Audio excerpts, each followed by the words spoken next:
Hey guys, welcome back. Don't mind me and today's filming studio. I am filming in my car, yes, but I'm currently starting a new job, so I'm trying to find a little bit of a new workflow and schedule. So you guys left a lot of amazing questions, so as promised, I have a question answer video from yours truly.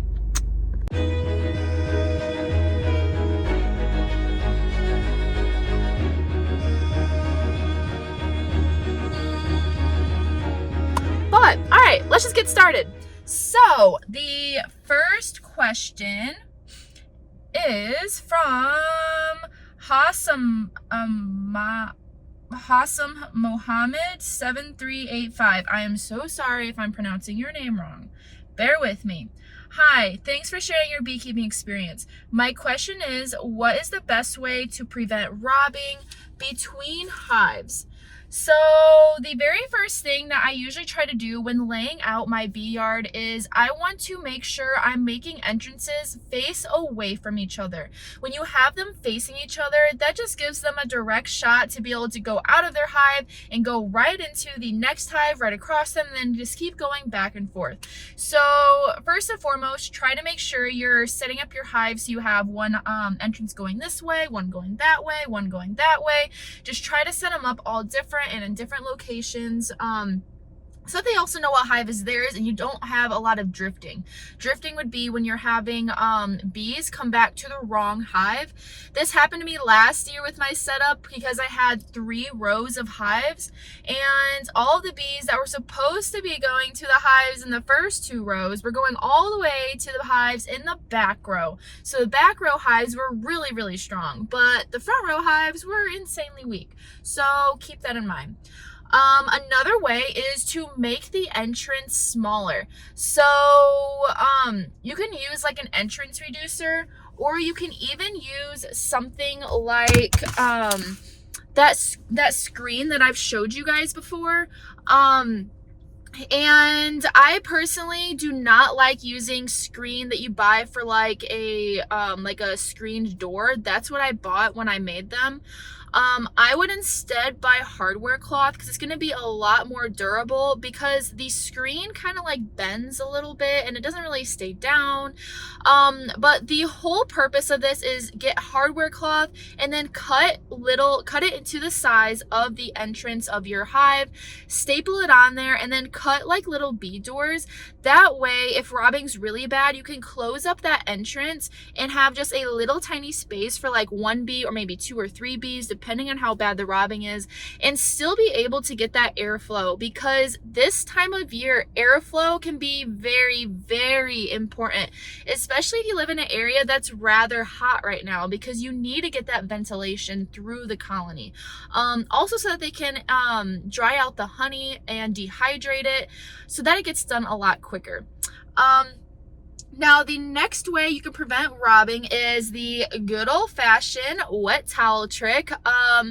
I personally have not used it, but I've heard many people use it and they love it and it works great. A lot of older beekeepers use it as well. And all it is just getting a damp towel and putting it over your hive. Now, the theory with this is that it's going to mask the smell of the honey so that any other bees or pests in the area can no longer smell that honey. So it's like the hive's not even there anymore.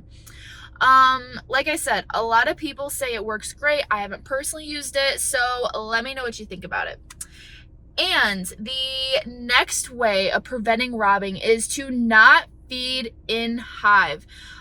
When you're feeding in hive, that's going to be a very sweet smell, and that's going to attract a lot of bees and a lot of pests to your hive, because they're going to be able to smell that and they're going to think there's a ton of honey in there, and they're going to try to invade that hive and rob them out. So robbing season can be a little bit tricky, especially because it's right when we need to be bulking up our colonies as well. That's why some beekeepers like to wait until September to start bulking, just because robbing generally kind of starts to die down then, or they'll wait until goldenrod season so that it's not quite as bad. Right now, robbing has been pretty bad in the area. This year has been so weird for honey. How about you guys? I feel like there was a really huge flow for the springtime. It just one day just snapped, turned on like a faucet. And then out of nowhere, it just stopped. And then there was nothing. And then there was like a little bit of like a trickle. Now there's like a tiny little trickle, but nothing really worth noting. Hopefully we get a fall flow this year, but I never really count on it. So keep that in mind when you're making your splits and preparing your hives. And then the last way of preventing robbing is, of course, keep strong colonies. The stronger the colony is, the easier it's going to be for them to defend themselves, because there's going to be more bees to be able to fight and put up a wall or a block. I have also seen really strong colonies when they end up bearding on the colony, they will close up their entrance themselves. I actually saw it a couple days ago with one of my old Saskatraz colonies. They were bearding right on the front, right in front of the entrance, and actually they were not leaving any opening for any bee. There was like barely even a teeny tiny hole. I don't know if they were just moving whenever there was a bee that needed to come back, but we've also had some kind of weird weather right now. It's been cold some days and stormy some days. We've had wildfire smoke, so this year has been all around weird. But all right, my next question is going to be, okay, from Sharon Parsons 8997. Have you found that your queenless hives go nuts with frames of bee bread and pollen? Also, honey. I had a laying worker colony do the same thing. I have 3 different strains of bees doing that this year. Italian, carnies, and local mutts. Still young beekeeper, thanks. Okay. First and foremost, yes, whenever I see bee bread in a colony, when I see it on multiple frames, for me, this is the very first sign that they're going to start tipping towards laying worker colonies. Especially if they are queenless. So when I have a hive that I know has not had a queen for a while, I had a video that came out, I think it was like 2 months ago, about laying workers. So I just went through this hive and I realized that they're in the beginning stages of laying worker. They have queen cells, but I don't even know what's going on with that. But there's multiple eggs in some of the cells, which tells me it's laying worker. So we're going to end up moving this hive, combining it with some other hives to help strengthen them so that the other hives can start pulling in more honey and whatnot. But the key is we're going to have to put them on a mated queen. This is the one thing that I really talked about, and that is when I'm going into these hives, I know they haven't been that they have been queenless for a while, and I start pulling out some of the middle frames, and I see maybe 2, 3 frames just completely decked out with bee bread. I'm like, okay, this hive is going to be going laying worker very, very soon. If I don't get a queen in here ASAP, I'm going to have eggs all over the place. It's going to be a mess. I believe this is because they don't really have anything to do, so they just try to stock up on as many resources as they possibly can. Also, something I've noticed is something we've had a huge problem with this year is when you have a queenless colony that is strong, and what they will do is they'll go out on the front entrance and they will fan their wings and release their use their Nasonoff glands to release a pheromone, calling all local queens in the area or local swarms in the area to come to them and take on their colony. Now, we've had this happen, I think 5 times now in every single one of our grafting hives. It's getting frustrating. The last 2 times we caught it just in time before she started stinging cells, but the other 3 times she stung all of our cells and killed them. And that is because it was queenless and it was a very strong hive. They went out, they were fanning off their pheromones, and a local swarm decided to move in and make it their home. Because they thought, hey, that's a suitable fit. So when they do that, I'm thinking that also, this isn't 100% fact, this is just my theory. I'm thinking also, not only do they have nothing to do, so they stock up on honey, they stock up on pollen, they stock up on bee bread, but this is also going to make their hive look suitable and strong with resources so that any local swarm can say, hey, I want to go into that hive, we're going to make that our home, so that they have a saving last chance.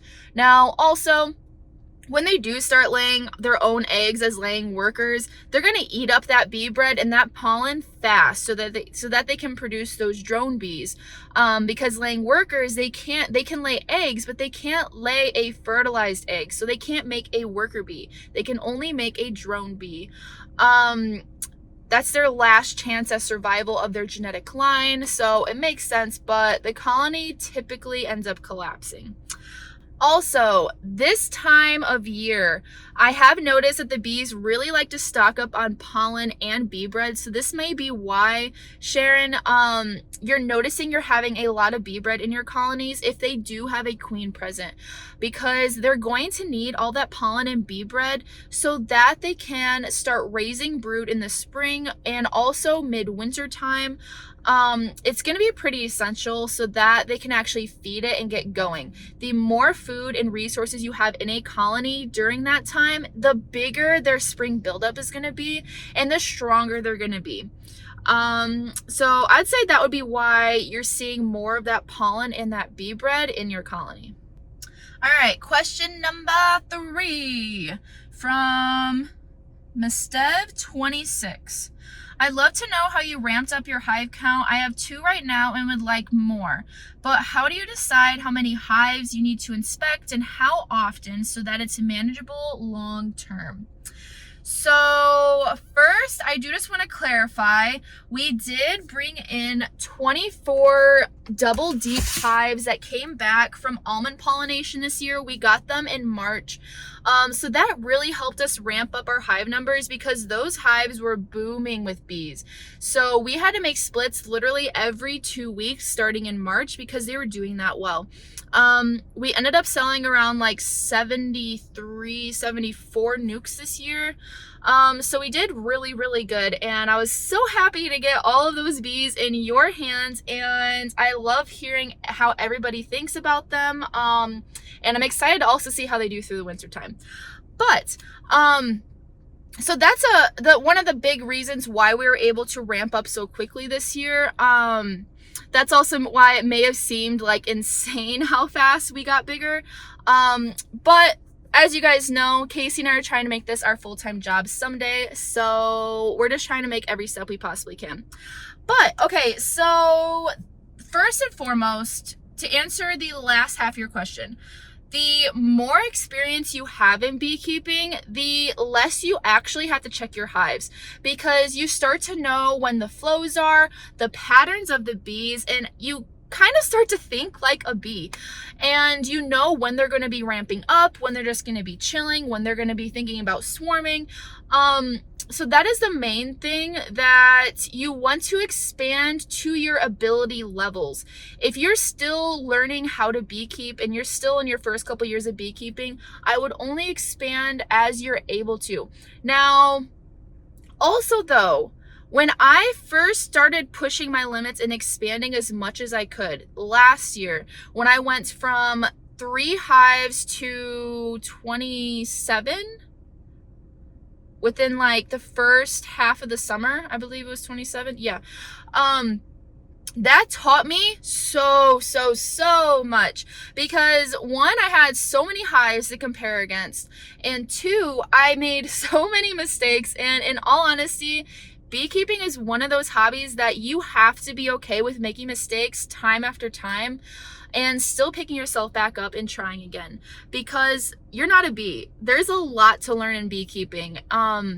But if you stick with it and you keep trying and you keep going and you just keep learning from every mistake you make, then eventually you'll have it figured out and you will be doing really, really well. So when you first start beekeeping, I would suggest though, going into your colonies every week or every 2 weeks. Really, I feel like every week would be beneficial, because you want to get that hands-on experience. That's where you're going to learn the most. And that's when you're going to start seeing patterns. And when you start going up to maybe like 8, 9, 10, maybe 12 hives, you're going to be able to start comparing hives and start seeing the differences of okay, you did this in this hive and this is what happened. Well, in this hive, you did something different, or you just left it the same. So it'd be like your control. And you can then see what each technique does and how it changes and affects the bees. So when you first start beekeeping, I would only expand as your knowledge grows. I believe Bob Binney says you should only expand your operation. Did he say ×3? I believe he said ×3. Any more than that, you're really pushing it. And in all honesty, Casey and I have really pushed it this year, and I really pushed it last year. We've kind of pulled back a little bit just because we want to have really strong colonies going into winter and coming out of winter. That is our main goal. Our goal is to look good after winter, not to have a bunch of like mediocre hives going into winter, because that's not really going to yield us a really good success rate. So when you really ramp up your hive count and you know your bees, I only get into mine this time of year, maybe like twice a month. Now in the springtime, I definitely had to be getting into them more because it is swarming season. They were on a flow, so I'm having to move stuff around to prevent swarming. I'm having to add boxes, make splits, make sure that hives are queen right. So I generally just try to like keep all of the hives in rotation, and Casey and I do a really good job of splitting up our yards so that we're splitting the work well. And once I see that a hive has a queen, then I just keep an eye on them, see when they start building up their hive.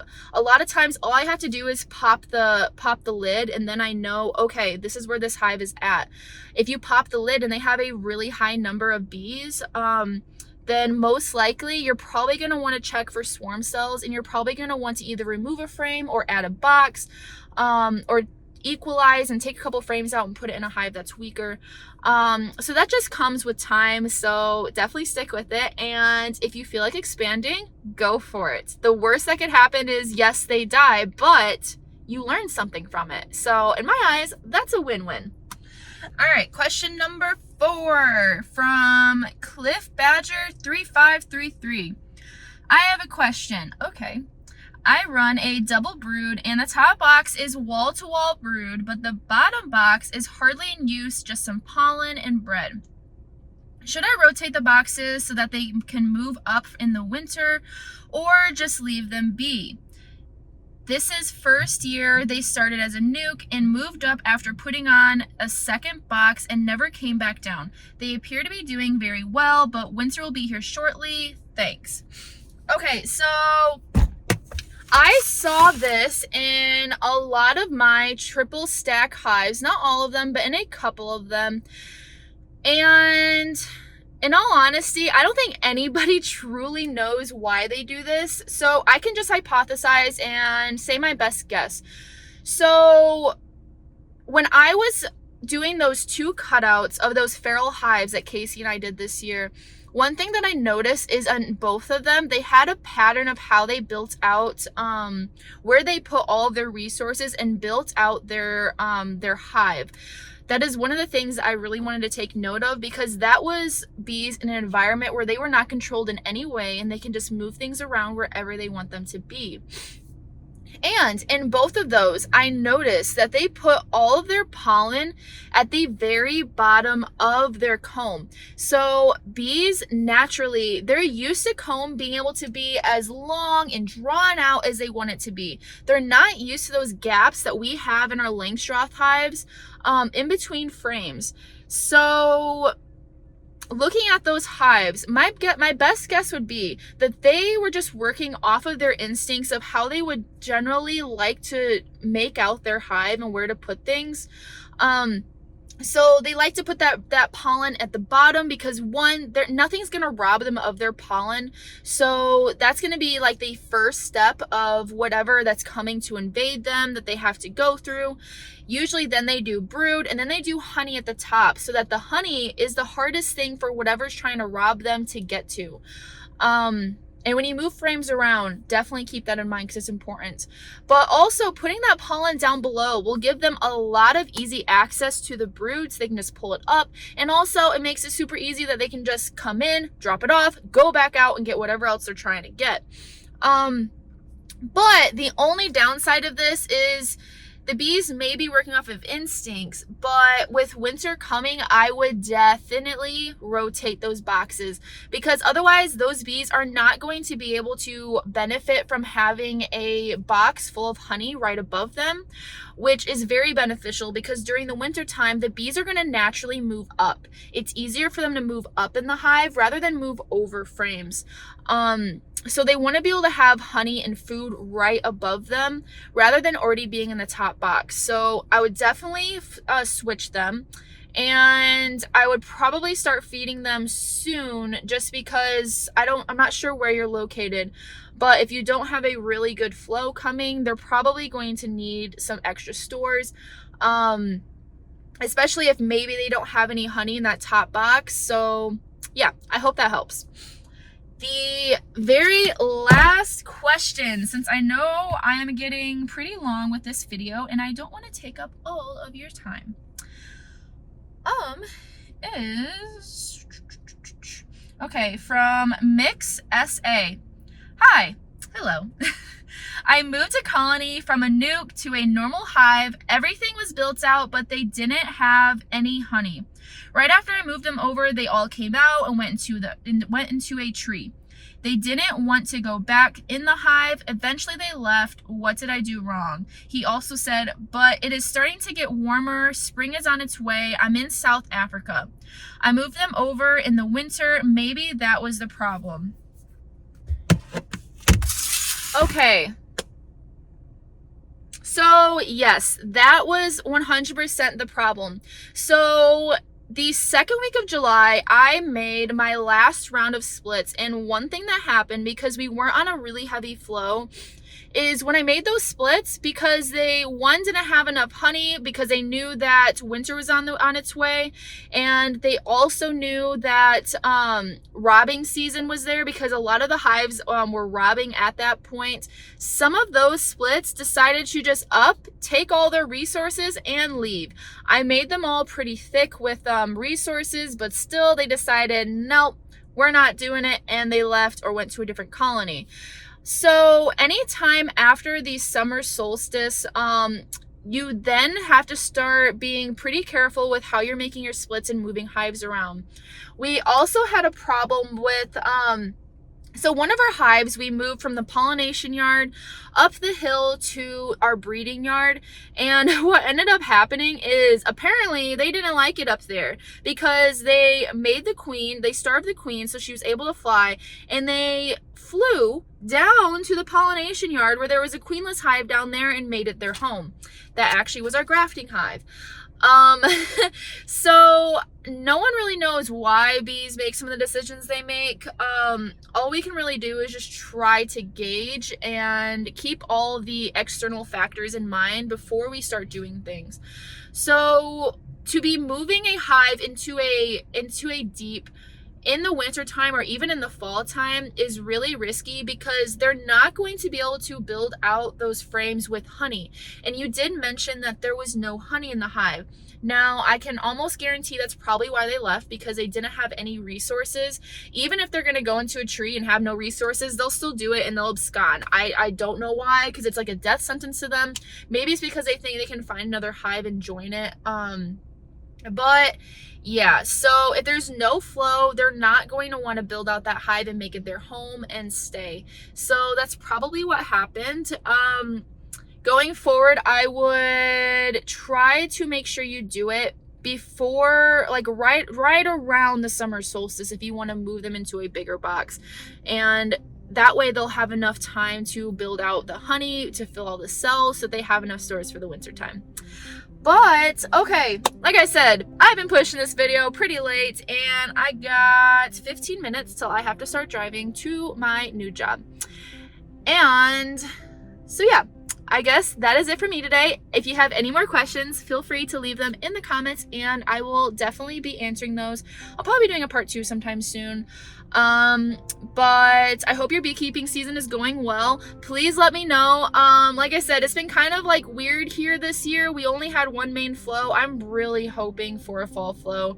I've heard some people in Michigan are starting to see goldenrod, but I don't see any goldenrod anywhere yet. So I don't know. Cross my fingers. But all right, that's it for me today. I'll see you guys soon. Don't quit and be fit.